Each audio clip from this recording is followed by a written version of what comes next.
મારું નામ પરમાર મુકેશ પાચાભાઈ. હું ઉના ગીર સોમનાથ જિલ્લામાંથી આવું છું. મારા મોટાભાઈ શ્રી રાજુભાઈને ડ્રિંકિંગને કારણે લીવરની અંદર અને સ્વાદુપિંડની અંદર ઘણો બધી પ્રોબ્લેમ હતો અને આજુબાજુમાં બગાડ થઈ ગયો હતો. તો સૌ પ્રથમ અમે ઉનામાં ઘણી બધી સારવાર લીધી. પછી ઉનામાંથી એક ડૉક્ટર છે અમારા ઓળખીતા, એણે સાહેબ ભાવેશભાઈ ભૂત સાહેબનો કીધું. અમે અહીંયા દાખલ થયા તો સાહેબે અહીંયા દૂરબીનથી તપાસ કરી તો સ્વાદુપિંડની આજુબાજુમાં ઘણો બધી ડ્રિંકિંગને કારણે ઘણો બધી કચરો ભેગો થઈ ગયો હતો.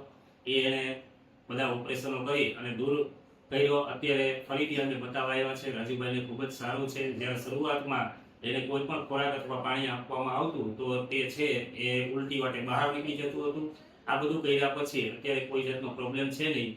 અત્યારે ફરીથી સાહેબને બતાવવા આવ્યા છે અને ખાસ કે સાહેબનો સ્વભાવ છે, સાહેબની કામ કરવાની રીત છે અને અહીંનો જે સ્ટાફ છે એનો અમને પૂરેપૂરો સપોર્ટ મળ્યો છે. સાહેબ સાથે 6-7 દિવસનો સમય કાઢ્યો, એની અંદર પણ અમને બહુ મજા આવી હતી.